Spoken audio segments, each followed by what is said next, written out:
Llega un momento más adelante donde aparece la ley.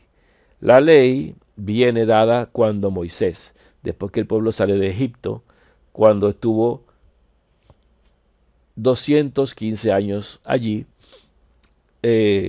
como esclavo, después de la muerte de Faraón que conocía a José. Entonces el hombre y la mujer, de venir del conocimiento del bien y del mal, ahora con la ley tienen algo adicional.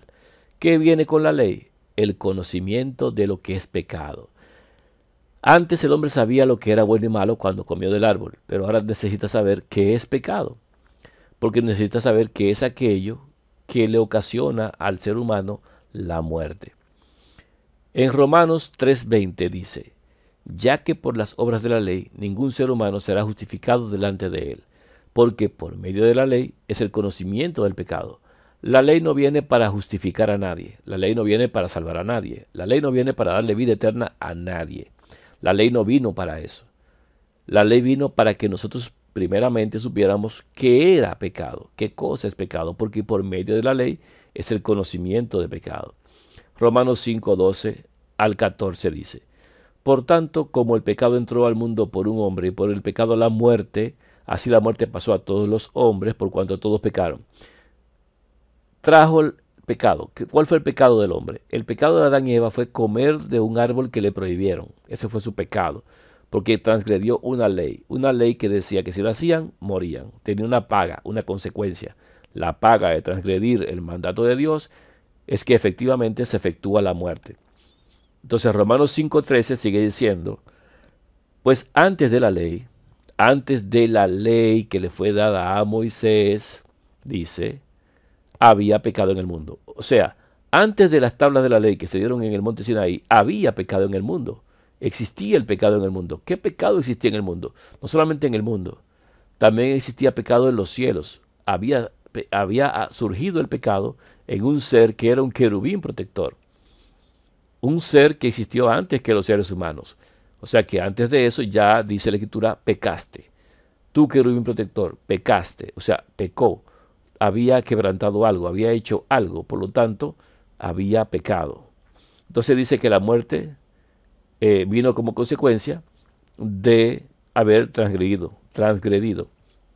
En este caso, el mandato de no comer del árbol para el hombre. Pero dice que antes de la ley había pecado en el mundo. Claro, había pecado.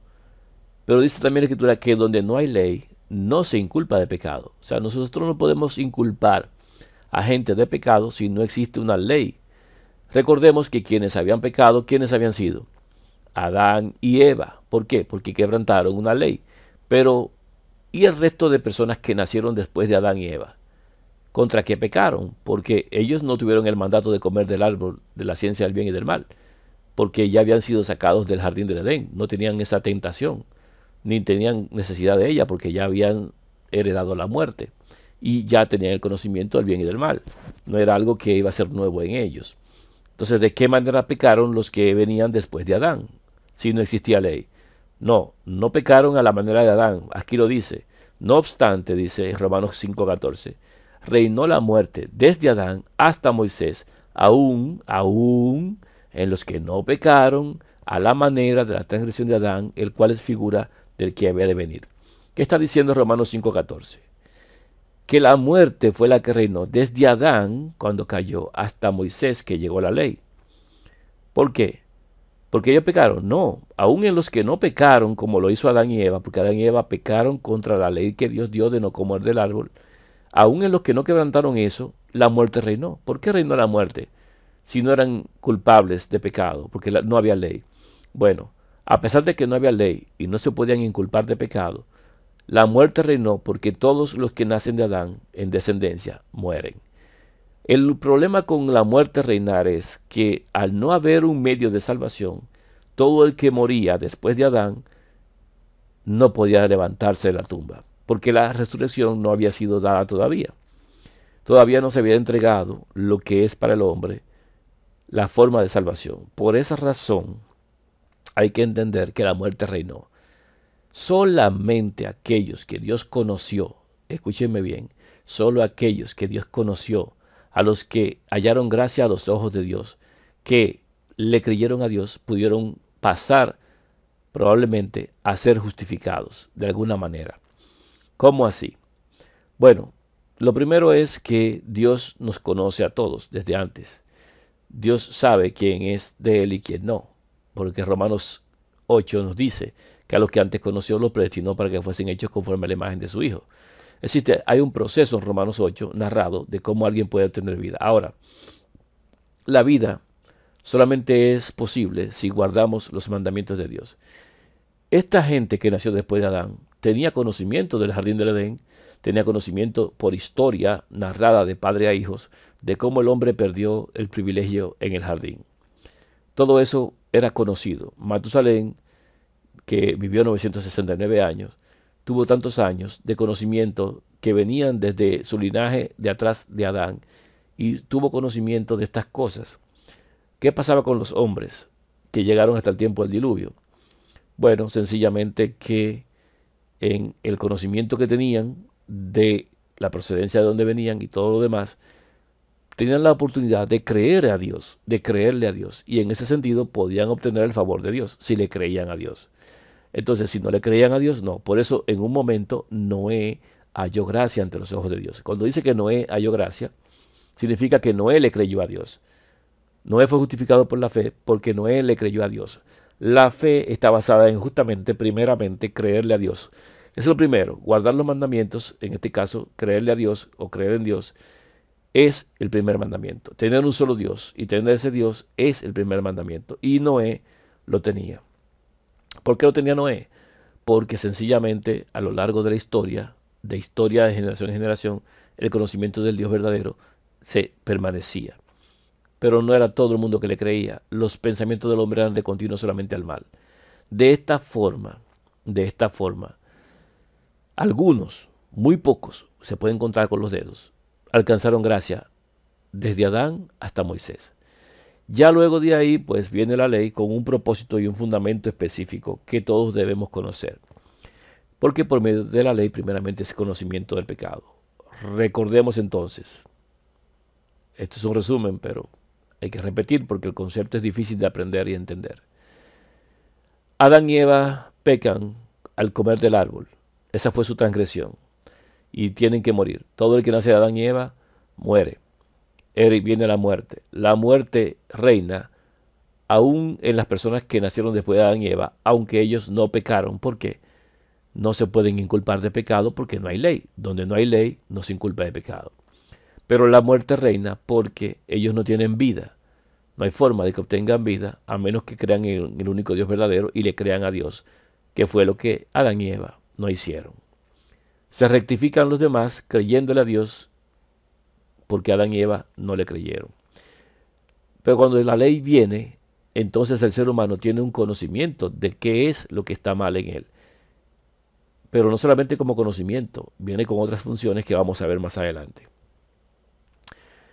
¿Por qué los de antes de la ley habían pecado? Bueno, porque habían cometido injusticia. ¿Qué injusticia? No le creyeron a Dios, ni creyeron en el Hijo de Dios. Esa injusticia no se perdona, porque el que no tiene al Hijo, el que no tiene al Padre, no tiene la vida. El que tiene al Padre, tiene al Hijo. El que no tiene al Padre, no tiene al Hijo. Y así se va la cadena de guardar los mandamientos. El Padre y el Hijo. El que no tiene al Padre y al Hijo, no tiene vida eterna.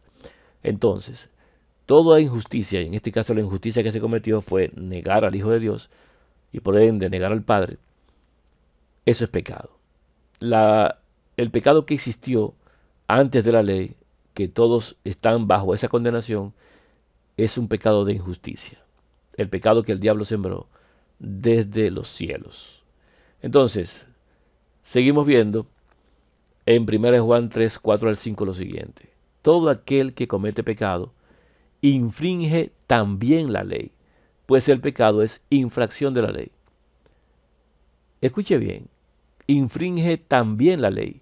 No es que la única forma de cometer pecado es infringiendo la ley, no.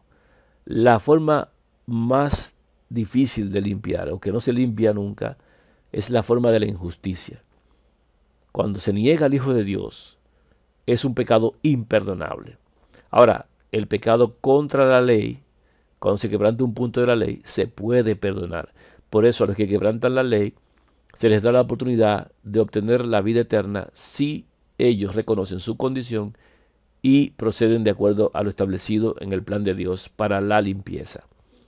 Por eso los que quebrantaban leyes o mandatos dados cuando Moisés iban con un corderito y en ese corderito tenían perdón, pero el que no tiene el cordero no podía ser perdonado. O sea, el que no cree en el Hijo de Dios jamás recibirá perdón, porque es el pecado imperdonable. Toda injusticia es pecado y esa injusticia no se perdona. Ese es el pecado de muerte eterna. Pero contra la ley se puede perdonar. Si no fuese así, el Hijo de Dios no hubiese venido. El Hijo de Dios vino a buscar lo que se había perdido. El Hijo de Dios vino a perdonar a los que quebrantaban la ley, pero que reconocían su condición y no querían quebrantar la ley. O sea, se dolían por lo que hacían mal, porque reconocían, porque la ley les mostraba lo que estaban haciendo mal. Para eso vino la ley, para que sepamos lo que es pecado y sabiéndolo, nosotros nos alejemos de él porque el Padre así lo quiere. Ahora, el Hijo de Dios apareció para quitar nuestros pecados. ¿Cuáles pecados?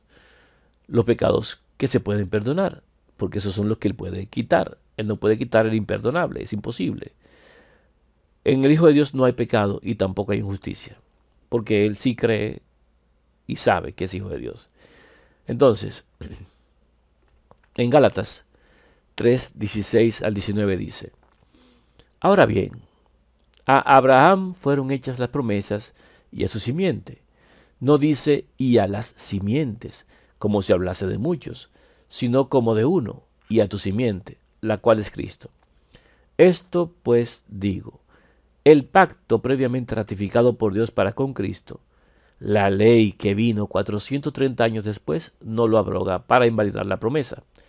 Porque si la herencia es por la ley, ya no es por la promesa, pero Dios la concedió a Abraham mediante la promesa. Entonces, ¿para qué sirve la ley? Fue añadida a causa de las transgresiones hasta que viniese la simiente a quien fue hecha la promesa, y fue ordenada por medio de ángeles en manos de un mediador. Estamos hablando aquí de un proceso. Primero, el pacto lo hizo Dios con Abraham en Ur, tierra de los caldeos, 430 años antes de que se diera la ley en el Sinaí. Lo primero, Abraham le creyó a Dios y le fue contado por justicia. ¿Por qué? Porque cuando una persona le cree a Dios, entonces la persona es justificada. ¿Por qué es justificada? Porque dice que Dios es justo y no comete injusticia. Por lo tanto, lo que dice es, no ha negado al Hijo de Dios. El que niega al Hijo de Dios comete una injusticia y eso no se perdona. Pero el que le cree a Dios lo ha hecho justo y Dios entonces lo justifica. Por eso Abraham le creyó a Dios y fue justificado por haber creído solamente. Ahora, ¿para qué sirve la ley? Si la ley vino 430 años después, aún después de la promesa, del pacto en la promesa, dice que fue añadida por causa de las transgresiones. O sea que la ley vino porque ya se había ido a la mente del ser humano el discernimiento del bien y el mal. Ya el ser humano, todas las cosas le daban igual y el hombre necesitaba entender lo que estaba haciendo mal. Por eso la ley viene, porque había muchas transgresiones y no se reconocía esas transgresiones. Y la ley viene para enseñarnos que estábamos mal. Y, en primer lugar, conocimiento de lo que es pecado. Romanos 3:20. Por medio de la ley es el conocimiento de lo que es pecado. Y pecado también es transgresión de la ley, pero toda injusticia es pecado. Y la paga del pecado es muerte. Los injustos van a morir. Entonces, fue añadida hasta que llegara ¿quién? Hasta que llegara el Hijo de Dios.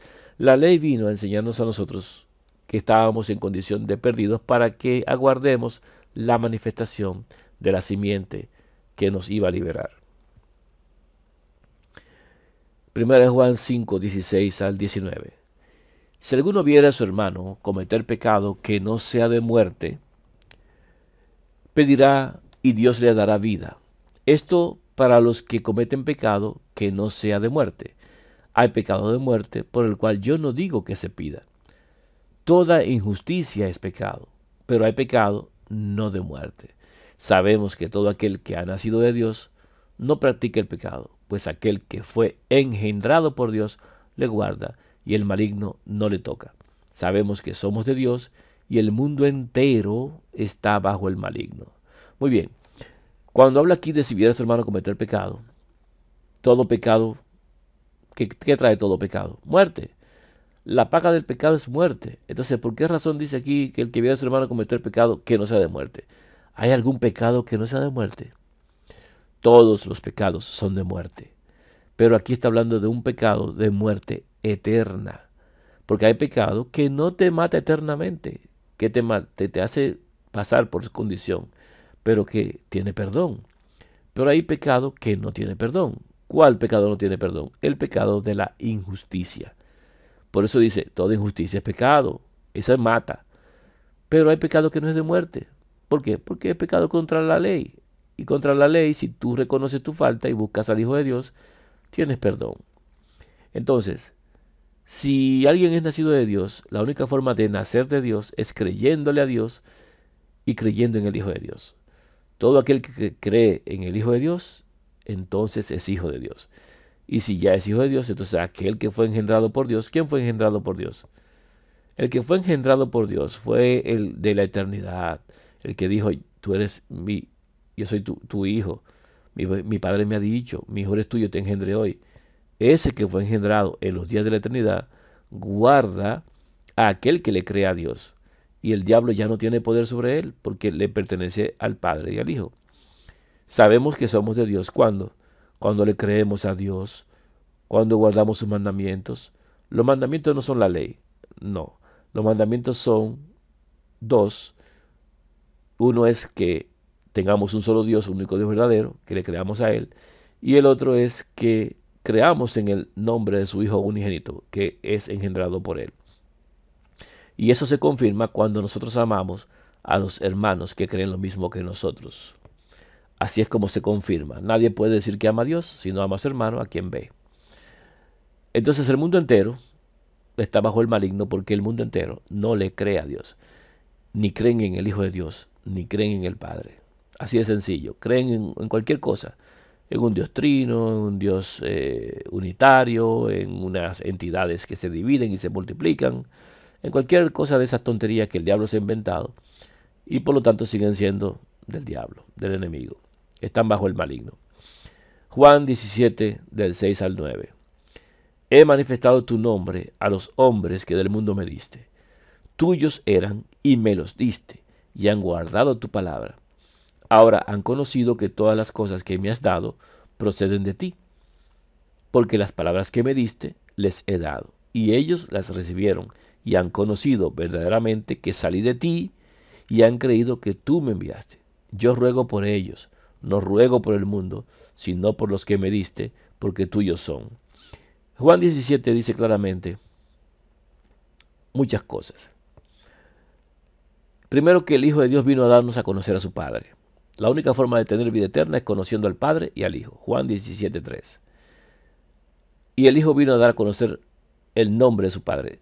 No se vaya por ahí con que Yahvé, Yahweh, respiración, no sé qué, Jehová. No, nada de eso. Ese no es el nombre de Él. Para nosotros el nombre de Él es Padre. El Hijo de Dios lo estableció así. Subo a mi Dios y a vuestro Dios, a mi Padre y a vuestro Padre. No le llaméis Padre a nadie en esta tierra, porque uno solo es vuestro Padre que está en los cielos. Cuando ustedes oren así: Padre nuestro que estás en los cielos. Esas fueron las palabras. Y Él va a poner en la frente de los que son de salvación el nombre de su Padre y su propio nombre para vida eterna.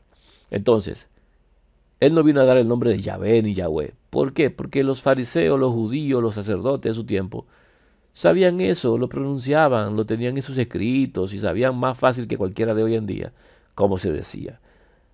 El Hijo de Dios vino a dar a conocer el nombre de su Padre, que es Padre para nosotros que somos sus hijos. Y dice que este grupo de apóstoles han guardado la palabra. Y que este grupo de apóstoles entendió que todo lo que el Hijo tiene es porque el Padre se lo da. Mucha gente dice, pero ¿cómo que se lo da si es de él mismo todo? No. El Padre le da las cosas a su Hijo y el Hijo las recibe. Ahora, dice aquí que las palabras que me diste les he dado, porque el Padre fue quien le dio las palabras que decir. Fue el Padre. Y los discípulos las recibieron. ¿Y qué fue lo que aprendieron los discípulos? ¿Qué fue lo que creyeron? Bueno, que realmente y verdaderamente el Hijo de Dios nació de su Padre. que fue engendrado por él, que salió de él. Y también creyeron que el Padre había enviado a su Hijo a este mundo. Y el Hijo de Dios dice, como ellos creyeron y entendieron, yo ruego por ellos. ¿Por qué? Porque ellos pueden ser perdonados. Porque ellos, aunque sean quebrantadores de la ley, han creído en ti y han creído en mí. Así que yo ruego por ellos. Pero yo no ruego por el mundo. ¿Por qué por el mundo no? Porque el mundo comete pecado de muerte eterna.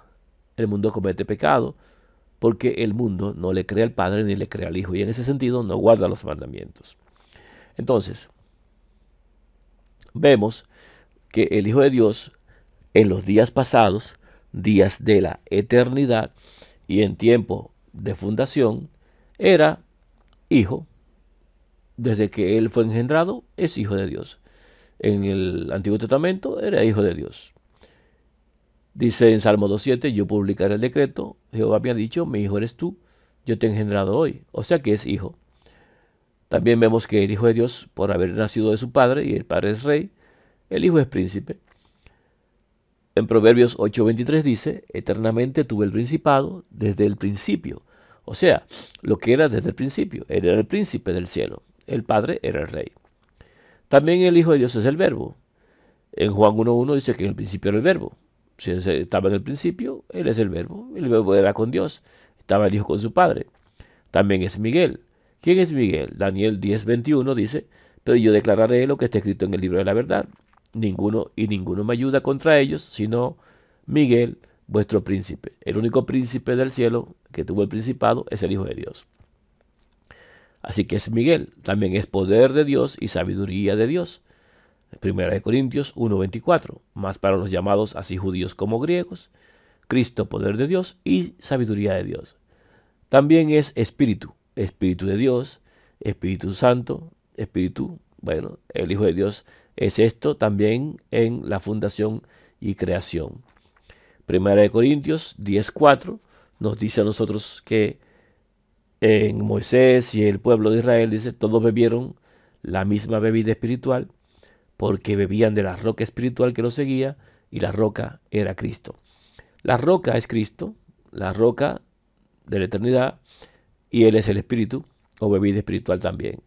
Luego el Hijo de Dios, más adelante, es admirable como enviado del cielo. Jueces 13, 17 y 18 dice, entonces dijo Manoah al ángel de Jehová, ¿cuál es tu nombre para que cuando se cumpla tu palabra te honremos?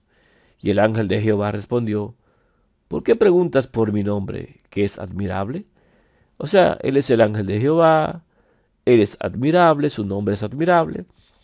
Él es la columna de fuego en el desierto, Él es la nube que guiaba, Él es la roca, bien claramente está en 1 Corintios 10.4, que todos bebieron de la misma bebida espiritual porque bebían de la roca espiritual que los seguía y la roca era Cristo. Entonces, vemos entonces al momento de nacer en este mundo nuevamente, porque dice, y otra vez Él será a mi hijo, yo seré a él padre, otra vez, ¿por qué? Porque primeramente fue hijo en la eternidad, en el principio, y otra vez seguirá siendo hijo cuando nazca en este mundo. Así que vamos a ver esa parte ahora. Mateo 1.20 dice, y pensando él en esto, está hablando de José, he aquí un ángel del Señor le apareció en sueños y le dijo, José, hijo de David, no temas recibir a María, tu mujer, porque lo que en ella es engendrado del Espíritu Santo es. Miren, sobre esto se han hecho muchas conjeturas. Cuando dice aquí del Espíritu Santo es porque lo que en esa mujer en el vientre se estaba formando le pertenecía para habitar en él al Espíritu Santo. El Espíritu Santo es el Hijo de Dios, quien iba a ser introducido en eso que se estaba formando en el vientre de María. Por eso el ángel le dice a José, oye, no temas en recibirla porque lo que en ella se está formando le pertenece para que sea introducido allí al Espíritu Santo. Eso es lo que está diciendo, es de él el Espíritu Santo, le pertenece a él. ¿Qué es lo que hay allí? Un cuerpo que está siendo preparado por el Padre. Seguimos diciendo que en Lucas 1.35 explica el proceso. Respondiendo el ángel le dijo a María, el Espíritu Santo vendrá sobre ti. Recuérdense que lo que en ella se estaba formando le pertenecía al Espíritu Santo. Dice, el Espíritu Santo vendrá sobre ti y el poder del Altísimo te cubrirá con su sombra, por lo cual también el santo ser que nacerá será llamado Hijo de Dios. Seguirá siendo Hijo de Dios. Es un proceso. Viene el Padre, está el Hijo en este mundo, y el Padre con su poder, el Altísimo con su poder, va a cubrir el momento en el que esta mujer va a dar a luz a este cuerpo que se preparó para el Hijo de Dios. En Hebreos 10:5 dice, por lo cual entrando en el mundo dice, sacrificio y ofrenda no quisiste, mas me preparaste cuerpo. El Hijo de Dios entrando en el mundo le dice a su padre, no quisiste corderitos, no quisiste machos cabríos, no quisiste palomas, no quisiste sacrificios. Tú me preparaste un cuerpo. En el vientre de esta mujer se preparó un cuerpo.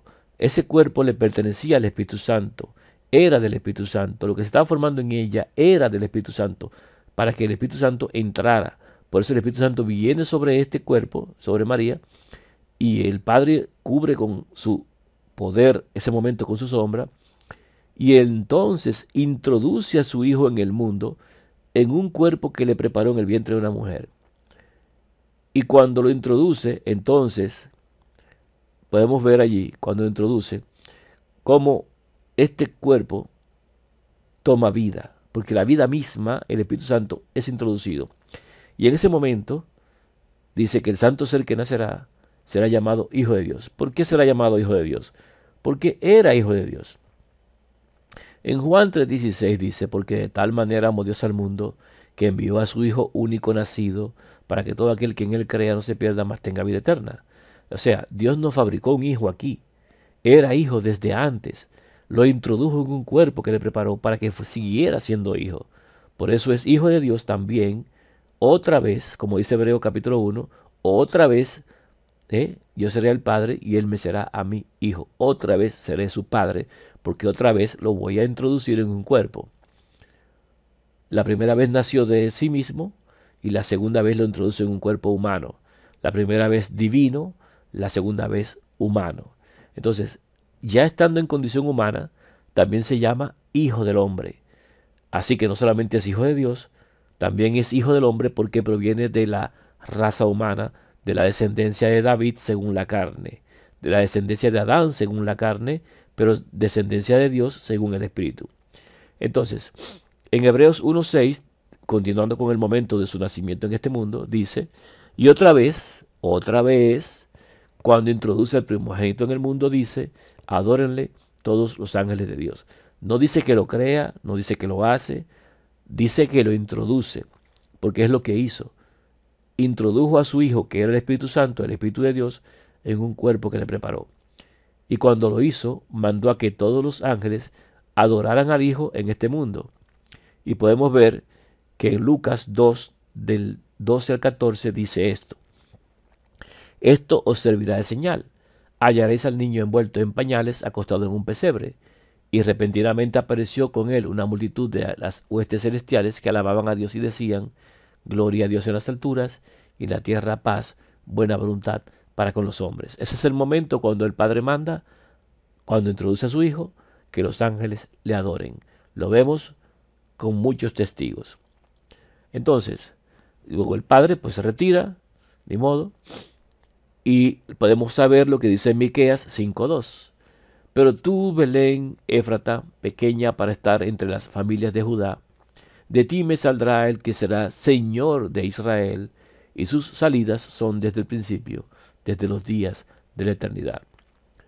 En Belén iba a nacer ese ser que era espíritu, en un cuerpo que el Padre le preparó, que es hijo de Dios y siguió siendo hijo de Dios, y que sus orígenes no son aquí, sus orígenes son desde el principio, desde los días de la eternidad, como ya los hemos presentado en esta exposición. Luego el Padre sigue siendo rey en los cielos, pero el Hijo se queda aquí en un cuerpo humano en esta tierra. Viendo el proceso del nacimiento del Hijo hasta que el Hijo del Hombre va creciendo, podemos entender que Gálatas 4:4 al 5 es claro en lo mismo. Dice, Pero cuando vino el cumplimiento del tiempo, Dios envió a su Hijo, nacido de mujer y nacido bajo la ley, para que redimiese a los que estaban bajo la ley, a fin de que recibiésemos la adopción de hijos. Me quedo con esto. Para que redimiese a los que estaban bajo la ley. El Hijo de Dios vino a darle el conocimiento para la vida eterna a los que estaban bajo la maldición de la ley. ¿Por qué? Porque la gente no podía salvarse por la ley, pero sí podía entender que estaba en pecado. Entonces, el Hijo de Dios vino a perdonar a los que estaban bajo la ley. ¿Cuándo? Cuando le creyeran a Él y a su Padre, y entonces recibían la adopción de hijos. Cuando le creemos al Padre y al Hijo, somos adoptados como hijos. Pero si nosotros, estando bajo la ley, queremos salvarnos por la ley, jamás tendremos salvación. Así que el Hijo de Dios vino, como la simiente prometida, a ser aquel en el cual hay salvación. Romanos 8:3 dice, porque lo que era imposible para la ley, por cuanto era débil por la carne, Dios, enviando a su Hijo en semejanza de carne de pecado y a causa del pecado, condenó al pecado en la carne. O sea, Dios hizo a su Hijo carne de pecado, lo introdujo en un cuerpo en este mundo, para que el Hijo nos enseñara a nosotros cómo podemos vencer, para que nos diera el conocimiento necesario para obtener la vida eterna. El Hijo de Dios vino a este mundo a enseñarnos cómo tener vida eterna. A eso fue que el Hijo de Dios vino, a darnos a conocer a su Padre, y el Padre nos revela al Hijo, y en ese conocimiento tenemos vida eterna. Entonces, la ley no podía hacer eso. La ley no hace eso. Eso es imposible para la ley. La ley no puede darle vida a nadie. Por eso nadie puede sujetarse a la ley de Dios. Por eso somos débiles por la carne. No podemos sujetarnos a la carne, a la ley. Pero esto lo dice porque en Juan 1:17 nos establece que la ley fue dada por medio de Moisés. Pero la gracia y la verdad vinieron por medio de Jesucristo. O sea, la ley no existía antes. Yo sé que esto es un choque para mucha gente porque son exaltadores de la ley, no de la verdad. Son exaltadores de la ley. La ley no es mala, la ley es buena. Yo no estoy en contra de la ley, nunca lo estaré. La ley todavía el día de hoy cumple su propósito y hay que ver cuál propósito cumple para no equivocarnos. Pero los que dicen que la ley estaba antes, dicen que Satanás pecó porque quebrantó la ley. No, no fue por eso. Fue que cometió una injusticia al negar al Hijo de Dios. Fue expulsado por eso. Adán y Eva no pecaron contra la ley. Adán y Eva pecaron contra una ley que fue de no comer del árbol de la ciencia del bien y del mal. Y por esa razón es que muere todo ser humano, por la transgresión de Adán en esa forma. Los otros no sabían que quebrantaban ley, no había inculpamiento de pecado, hasta que no llegó la ley. Pero aún así la muerte reinó, porque no había Hijo de Dios para darle vida eterna. El conocimiento que venía heredado desde el jardín fue lo que algunos pudieron obtener como lo tuvo Noé, por ejemplo. Ahora, la ley que se dio por medio de Moisés no puede darle vida eterna a nadie, pero la gracia de salvación y la verdad para vida eterna las trajo el Hijo de Dios. En Él hay salvación. O sea, Él vino a traer lo que es el conocimiento para vida eterna, y ahí viene la vida eterna para nosotros, a raíz de su aparición. En Gálatas 3:16 al 19 dice que la ley fue añadida por causa de las transgresiones, ya lo hemos visto, y que el pacto era en la primicia, en la simiente. La simiente es Cristo. Está hablando no un pacto en cumplimiento de ley, sino un pacto en el Hijo que iba a venir. La ley no te salva a ti, ni me salva a mí. La ley viene para hacer una función que debemos entender. Porque la vida eterna está en el conocimiento del Padre y del Hijo. Solamente el que cree en el Padre y en el Hijo tiene vida eterna. Mucha gente no quiere en este tema. Mucha gente no quiere hablar de esto. No quieren que les digan que la Trinidad es un engaño. No quieren que les digan que el bautismo es en el nombre del Hijo de Dios solamente. No quieren que les expresen que el que no tiene al Padre y no tiene al Hijo no tiene vida eterna. Porque para ellos les gusta su engaño de querer guardar la ley. La ley no te va a dar vida eterna a ti ni a nadie si no le das el lugar que le corresponde. La ley vino para que nosotros pudiéramos entender qué era pecado, y sabiendo lo que era pecado, procedamos correctamente para ser limpiados. Y vamos a ver de qué manera. La ley fue añadida, no existía antes, se añadió, se agregó, se puso adicionalmente, hasta que viniera el Hijo de Dios. ¿Y significa que cuando el Hijo de Dios viene la ley se tiene que quitar? No, porque nosotros que vivimos en este tiempo necesitamos la ley para que la función de la ley tenga efecto en nosotros. Vamos a verlo. ¿Para qué sirve la ley entonces? Bueno, fue añadida a causa de las transgresiones hasta que viniera el Hijo de Dios, en quien fue hecha la promesa. Ahora, viendo esto de la ley, vamos a ver sus funciones. En Romanos 3, 19 y 20 dice, pero sabemos que todo lo que la ley dice, lo dice a los que están bajo la ley, para que toda boca se cierre y todo el mundo quede bajo el juicio de Dios, ya que por las obras de la ley ningún ser humano será justificado delante de él, porque por medio de la ley es el conocimiento del pecado. Lo primero que tenemos de la ley es conocimiento del pecado. Lo que la ley le dice, se lo dice al que todo el que está bajo la ley. La ley no le dice nada a los ángeles perfectos en el cielo. La ley no le dice nada al Padre y al Hijo. La ley solamente le dice lo que es mal a los que la quebrantan. La ley no le puede decir a un ángel perfecto, no matarás, y los ángeles en el cielo no matan, en el cielo no existe la muerte. La ley le dice lo que le dice al que quebranta, al que no se sujeta, para que, sabiendo que no se sujeta, sepa que está mal. Y sabiendo que está mal, tenga conocimiento de la transgresión. ¿Me entienden? O sea, la ley te enseña lo que es pecado a mí, a ti, a todo el mundo. Por lo tanto, el día de hoy todavía hace falta la ley. Porque todavía el día de hoy necesitamos saber que somos transgresores de la ley. Que somos quebrantadores de la ley. Que somos pecadores. Eso hay que entenderlo. Y también me dice que yo no puedo justificarme por medio de la ley. Diciendo, yo guardo la ley. Eso es justificarse. Si yo digo que no miento, que no robo, que no mato. O digo, yo voy a hacer todo lo posible por guardar la ley. Yo puedo intentar hacerlo, pero si hay un puntito todavía no lo cumplo, entonces yo estoy bajo pena de muerte, porque el que quebranta un punto, le toca la muerte igualito. Entonces, no existe forma de justificarme por la ley. Así que por la ley ninguna gente se justifica. Y los que quieren vivir diciendo que no quebrantan la ley y que no pecan, son los primeros mentirosos. Porque el que dice que no comete pecado hace a Dios mentiroso. Y antes sea Dios veraz y todo hombre mentiroso. Lo otro que dice Romanos 10:4 es, porque el fin de la ley es Cristo para justicia a todo aquel que cree. El propósito de la ley es dirigirnos al Hijo de Dios. El que toma la ley para limpiarse, la usa mal. El que la usa para justificarse, la usa mal.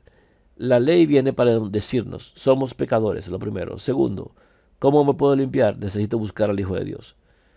Y si yo creo en el Hijo de Dios, entonces la ley testifica de mí, que es lo siguiente. Por eso en Éxodo 31:18 dice, y dio a Moisés, cuando acabó de hablar con él en el monte de Sinaí, 2 tablas del testimonio, tablas de piedra escritas con el dedo de Dios. Tablas del testimonio. Por eso se llamaba el arca del testimonio, el arca del pacto. ¿Por qué? Porque en el arca estaban las tablas del testimonio. En Éxodo 32:15 dice lo mismo, en Éxodo 34:29 dice lo mismo, tablas del testimonio. Entonces, esas tablas del testimonio testifican. Cuando uno ya sabe que es pecador, busca al Hijo, cree en el Hijo de Dios. Cuando creemos en el Hijo de Dios, somos justificados. Y cuando somos justificados por creer en el Padre y en el Hijo, que hay un padre que engendró un hijo y un hijo que nació de su padre, entonces la ley no puede condenarnos, porque somos perdonados, porque hemos sido justificados. Al ser justificados, la ley dice, yo no los condeno, aunque sé que serán transgresores, pero yo no veo pecado en ellos, porque tienen al Padre y tienen al Hijo, tienen los mandamientos, tienen lo necesario para ser perdonados. Yo no soy quien para condenar al que Dios perdona. Entonces la ley testifica. El Hijo de Dios está en esta persona, no puedo condenarla. Eso hace la ley, pero la ley en sí misma, ella no nos salva. A nosotros nos da vida eterna la creencia, porque somos justificados por la fe, por haber creído en el Padre y en el Hijo. ¿Qué pues diremos entonces? Si la ley no me salva ni nada por el estilo, ¿para qué sirve la ley? ¿Qué pues diremos? ¿La ley es pecado? En ninguna manera. Pero yo no conocí el pecado sino por ley, por la ley. Porque tampoco conociera la codicia si la ley no dijera, no codiciarás. Mas el pecado, tomando ocasión por el mandamiento, produjo en mí toda codicia, porque sin la ley el pecado está muerto. Y yo sin ley viví en un tiempo, pero venido el mandamiento, el pecado revivió y yo morí. ¿Qué dice Pablo en Romanos? Bueno, la ley no es mala, la ley es buena y cumple su función. Pero nosotros no hubiésemos conocido el pecado si no fuera por la ley. La ley me dice, y a ti y a mí, qué es el pecado. Pero cuando llega el mandamiento, la ley queda relegada a un segundo plano. El mandamiento es este, que nosotros creamos en el único Dios verdadero, que tengamos un solo Dios verdadero, un solo Dios, y que creamos en el nombre del Hijo de Dios, que es el Hijo de Dios nacido del Padre.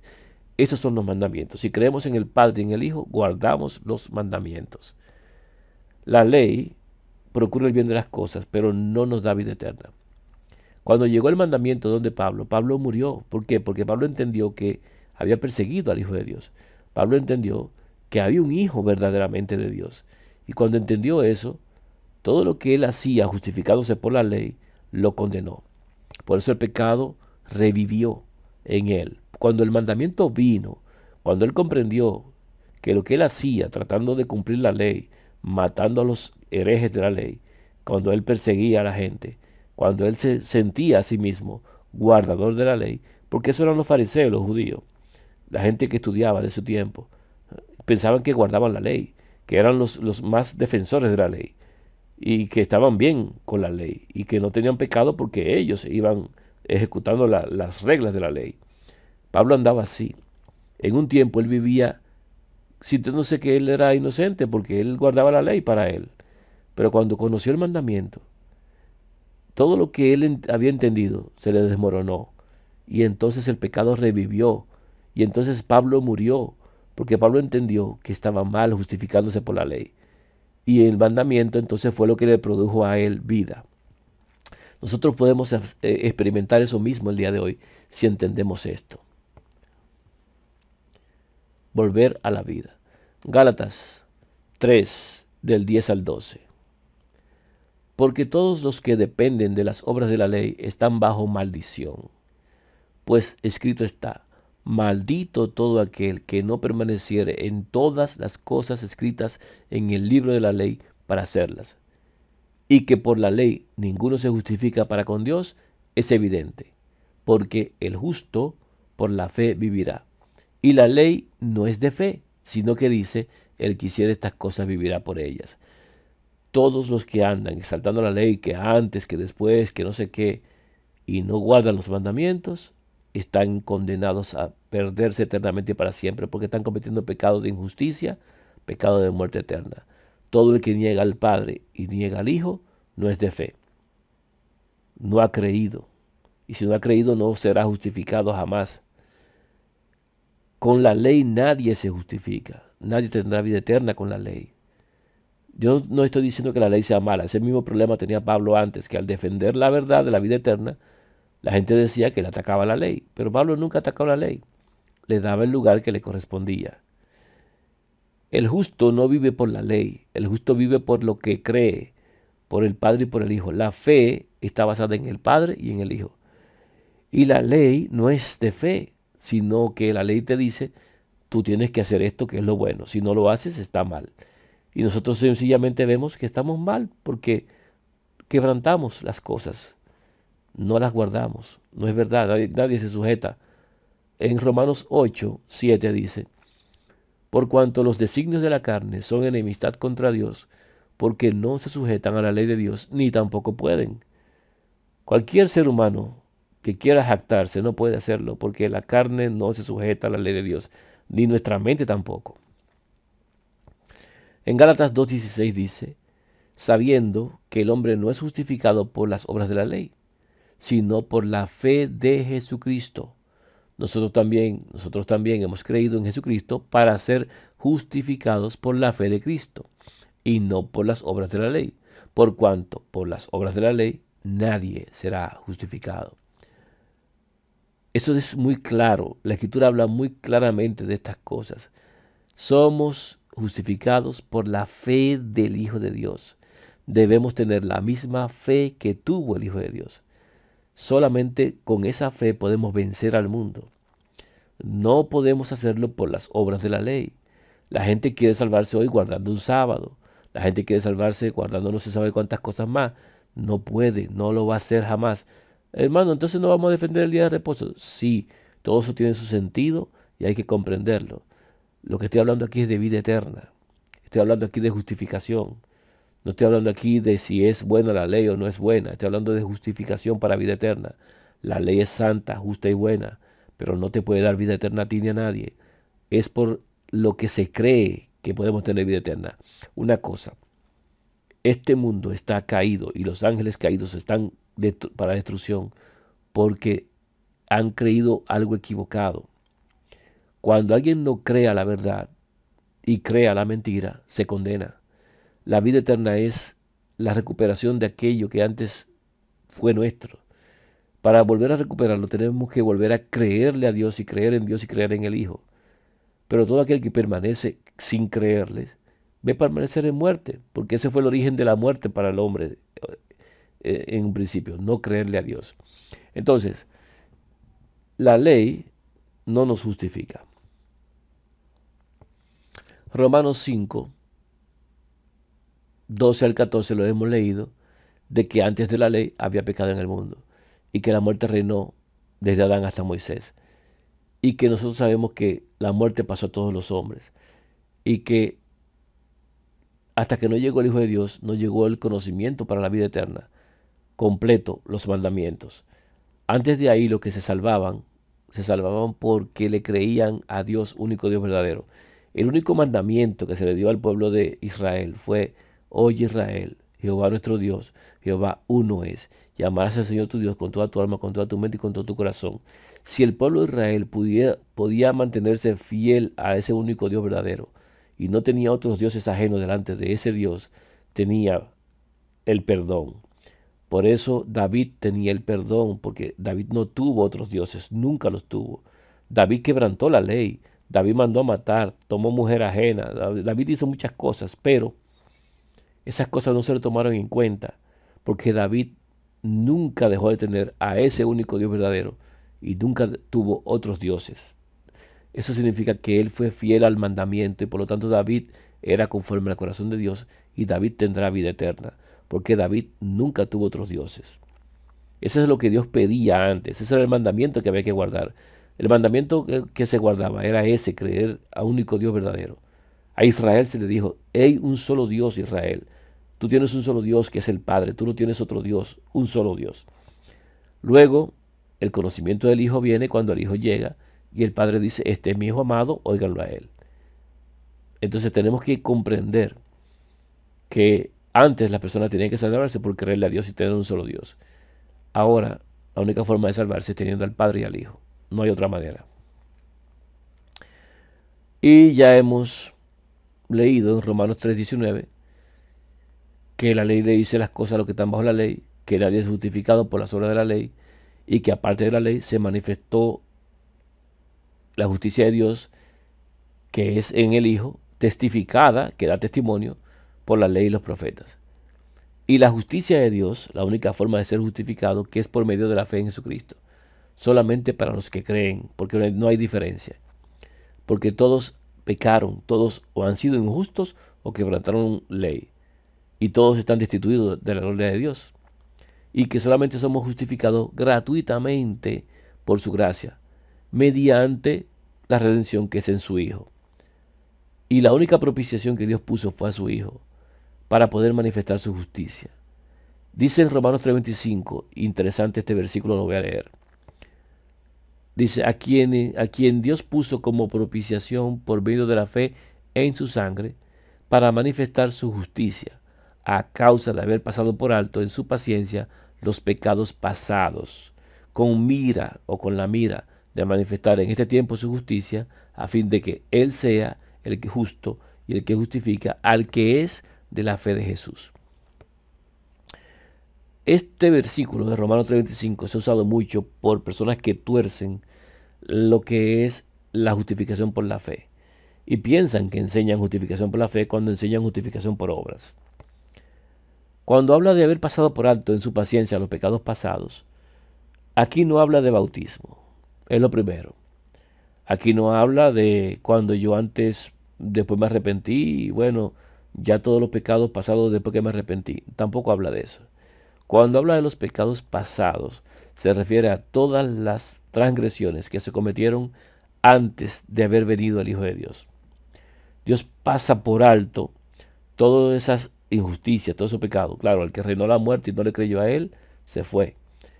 Pero pasa por alto la ignorancia pasada, porque ahora llega el conocimiento.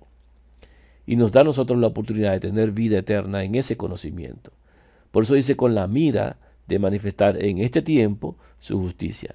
O sea, Dios pasa por alto las cosas pasadas y nos da a su Hijo en este tiempo como propiciación y nos manifiesta a su Hijo que es su justicia. Por eso la Escritura dice, Cristo nuestra justicia, Cristo nuestra justicia, justicia nuestra, para que Dios sea justo, y no solamente Dios, sino también el que justifica al que es de la fe de Jesús, al que cree lo mismo que el Hijo de Dios. No tiene nada que ver ni con bautismo, ni con un pecado de ayer, ni con un pecado de antes de yo ser religioso. No tiene nada que ver con eso.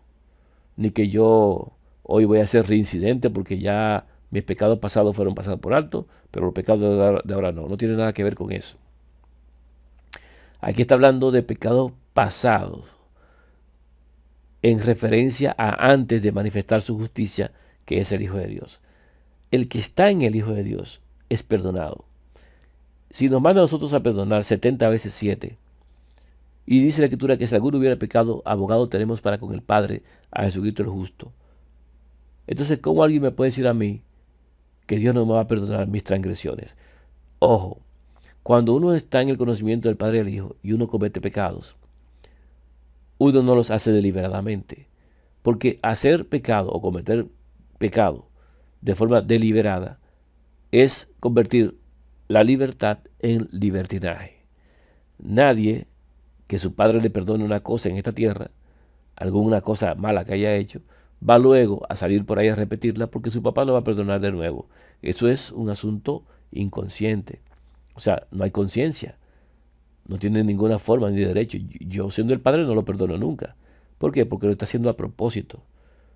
Está buscando en mi debilidad y está tratando de abusar de ella. Así no. No estamos hablando de eso. Estamos diciendo de que si alguno hubiera pecado, si alguno quebranta un punto de la ley o algún precepto y sabe que ha cometido alguna falta y eso es pecado, uno tiene el conocimiento del Padre y del Hijo y en ese conocimiento uno le ruega al Padre en el nombre del Hijo y uno recibe perdón. Porque esos pecados se perdonan contra ese tipo de transgresiones. Lo que no tiene perdón nunca es negar al Padre y negar al Hijo, porque si uno niega al Padre y niega al Hijo, ni tiene juez ni tiene abogado. Y en ese sentido no es parte de un juicio y en ese sentido está en condenación. Nadie lo defiende. Entonces, solamente a los que creen en el Hijo de Dios, que tienen la fe del Hijo de Dios, tienen vida eterna. ¿Cuál es la fe de Él? ¿Qué fe tuvo Él?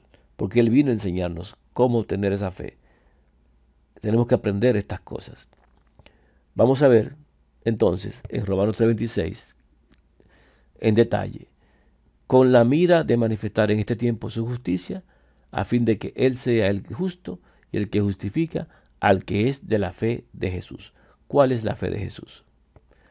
¿Qué es guardar los mandamientos de Dios y tener la fe de Jesús? ¿Cuál es la fe de Jesús y cuáles son los mandamientos? Primeramente, Apocalipsis 14:12 dice, aquí está la paciencia de los santos, los que guardan los mandamientos de Dios y la fe de Jesús. Mandamientos de Dios y fe de Jesús. Y dice Romanos 3:26 que el Padre justifica al que es de la fe de Jesús. Primera de Juan 5:3-5. Veamos. Pues este es el amor a Dios, que guardemos sus mandamientos, y sus mandamientos no son gravosos.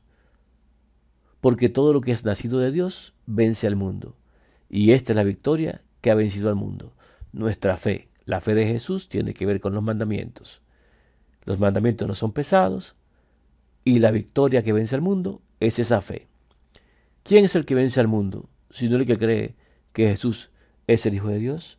Ahí está la fe. La fe está basada, esa fe que vence al mundo, es creer que Jesucristo es el Hijo de Dios, nacido de Dios, engendrado por Dios, parido por Dios, arrancado de su sustancia en los días de la eternidad. El que no cree eso y cree en la Trinidad, en un Dios que se divide en tres, en una entidad que se parte y que es una emanación de uno para con otro, el que cree en esas tonterías, el que tiene dos dioses, el que tiene Dios Hijo, Dios Padre, el que cree que el Espíritu Santo es la unión del Padre y del Hijo, todo el que cree esas cosas está ajeno al pacto, ajeno a la promesa, ajeno a la vida eterna.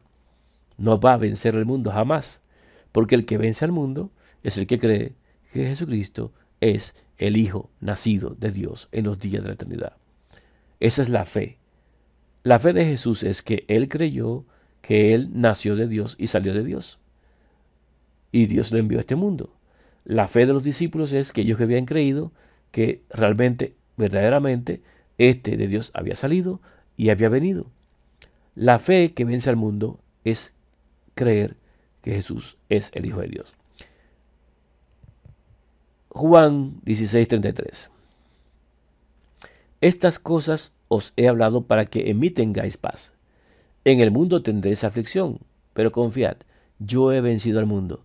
Muy bien, ¿quién vence al mundo? El que cree que Jesucristo es el Hijo de Dios. ¿Cómo venció él al mundo? Creyendo que él era Hijo de Dios. ¿Quién es justificado? El que tiene la fe de Jesús. ¿Cuál es la fe de Jesús? La fe de Jesús es que Él es Hijo de Dios. 1 Juan 2:14. Os he escrito a vosotros padres porque habéis conocido al que es desde el principio. Os he escrito a vosotros jóvenes porque sois fuertes y la palabra de Dios permanece en vosotros y habéis vencido al maligno. ¿Por qué vencieron al maligno? Porque ellos creyeron que Jesús es el Hijo de Dios. Apocalipsis 3:21. Al que venciere le daré que se siente conmigo en mi trono, así como yo he vencido y me he sentado con mi Padre en su trono. ¿Cómo venció el Hijo de Dios? ¿Cómo tenemos que vencer nosotros? Creyendo que Él es el Hijo de Dios. Apocalipsis 5:5. Y uno de los ancianos me dijo, no llores, he aquí que el león de la tribu de Judá, la raíz de David, ha vencido para abrir el libro y desatar sus 7 sellos. ¿Cómo venció? Creyendo que Él era Hijo de Dios. No hay otra forma de vencer. El que vence al mundo es porque cree que Jesús es el Hijo de Dios. La victoria que vence al mundo es nuestra fe. La fe está basada en creer en el Padre y en el Hijo. Creer que ese es Hijo de Dios. Por eso es justificado todo aquel que cree. El que cree es justificado. El que es de la fe de Jesús es justificado por Dios. Entonces, Isaías 7:14-16. ¿Cómo aprendió el Hijo de Dios? ¿Por qué tenía que aprender? Yo voy a buscar la Biblia. ¿Qué dice? Ahí está escrito. Por tanto, Isaías 7:14-16. Por tanto, el Señor mismo os dará señal. He aquí que la Virgen concebirá y dará a luz un hijo y llamará su nombre Emmanuel. Comerá mantequilla y miel hasta que sepa desechar lo malo y escoger lo bueno.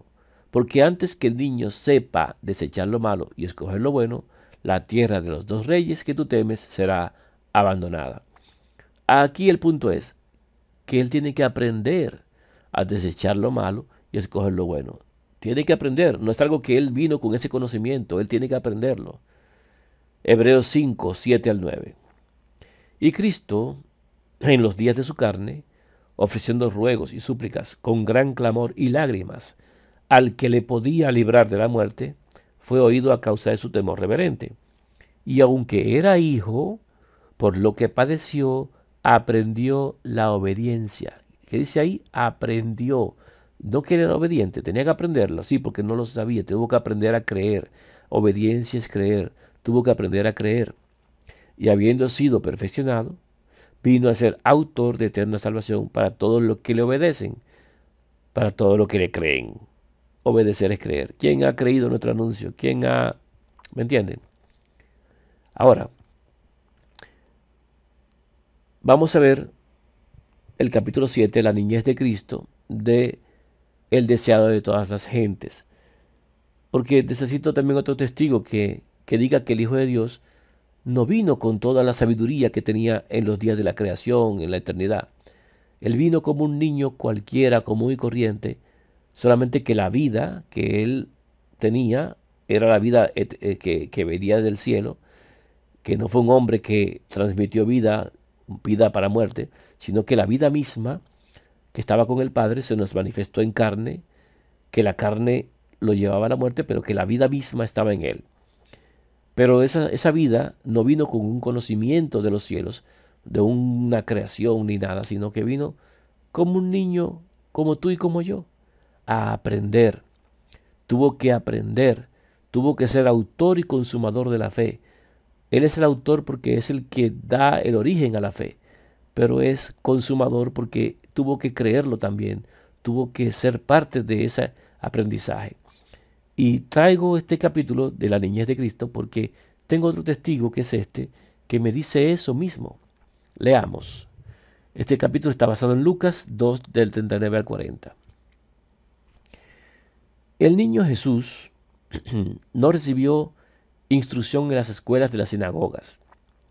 Su madre fue su primera maestra humana. De labios de ella y de los rollos de los profetas aprendió las cosas celestiales.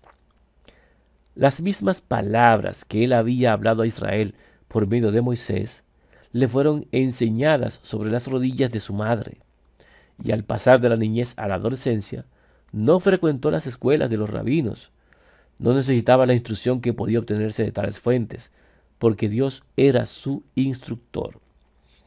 La pregunta hecha durante el ministerio del Salvador, ¿cómo sabe este de letras no habiendo aprendido?, no indica que Jesús no sabía leer, sino meramente que no había recibido una educación rabínica, puesto que él adquirió saber como nosotros podemos adquirirlo. Su conocimiento íntimo de las Escrituras nos demuestran cuán diligentemente dedicó sus primeros años al estudio de la palabra de Dios. Delante de él se extendía la gran biblioteca de las obras de Dios. El que había hecho todas las cosas estudió las lecciones que su propia mano había escrito en la tierra, el mar y el cielo. Apartado de los caminos profanos del mundo, adquiría conocimiento científico de la naturaleza, estudiaba la vida de las plantas, los animales y los hombres. Desde sus más tiernos años fue dominado por un propósito. Vivió para beneficiar a otros.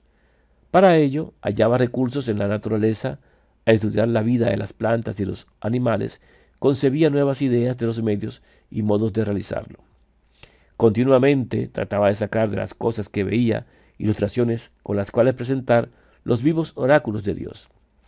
Las parábolas, mediante las cuales, durante su ministerio, le gustaba enseñar sus lecciones de verdad, demuestran cuán abierto estaba su espíritu a la influencia de la naturaleza y cómo había obtenido enseñanzas espirituales de las cosas que le rodean en la vida diaria. Capítulo 7. La niñez de Cristo, el deseo de todas las gentes. Aprendió como tú y como yo.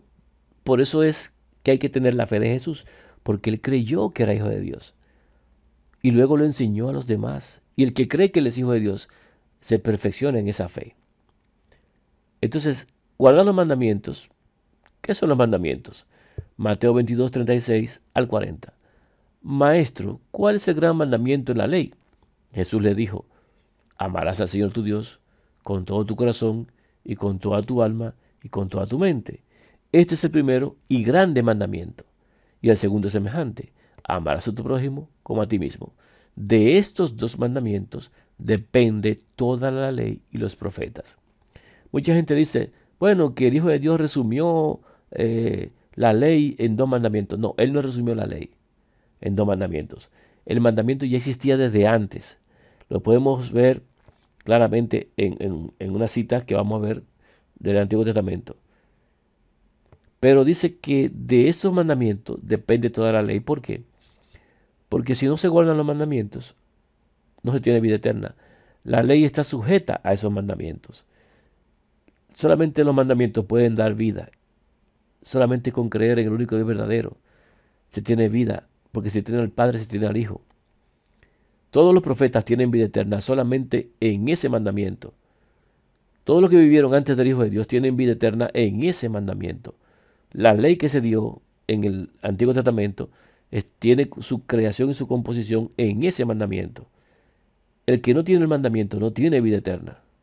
La ley no da vida eterna, pero el mandamiento es vida. La letra mata, pero el espíritu vivifica. Eso hay que entenderlo. ¿Cuál es el otro mandamiento que hay que guardar? Cuando el Hijo de Dios viene, se da un mandamiento. ¿Cuál es?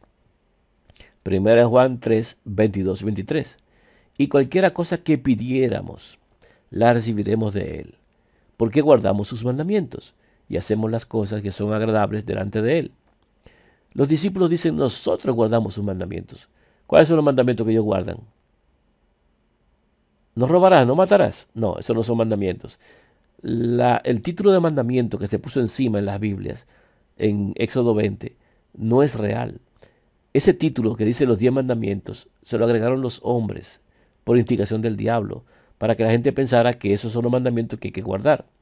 Cuando Dios manda al hombre a guardar sus mandamientos, no lo está mandando a guardar su ley, porque es imposible. Cuando Dios manda a guardar sus mandamientos se refiere a que guarden el conocimiento y la creencia de que Él es el único Dios verdadero y de que Él tiene un hijo. El que tiene esos mandamientos sí los guarda. Por eso dicen los discípulos, nosotros guardamos su mandamiento. ¿Cuál es su mandamiento? Este es su mandamiento. 1 Juan 3:23. Que creamos en el nombre de su Hijo Jesucristo y nos amemos unos a otros como nos lo ha mandado. ¿Por qué? Porque los dos mandamientos del Padre y del Hijo se confirman cuando amamos los hermanos que podemos ver. Nadie puede decir que ama a Dios a quien no ve, si no ama a su hermano a quien ve. Por eso, el que no ama a su hermano es un homicida. El que no ama a su hermano no puede decir que ama a Dios. Por lo tanto, la confirmación de haber conocido al Padre y al Hijo está en el trato con nuestros hermanos. Nosotros no le vamos a quitar la vida a nadie. Sin embargo, los hijos del diablo no la van a quitar a nosotros. Porque llegará el tiempo en que cualquiera que nos mate pensará que rinde servicio a Dios. Y harán eso porque no conocen al Padre ni al Hijo. El que conoce al Padre y conoce al Hijo no va a matar a nadie. Porque nos amamos los unos a los otros.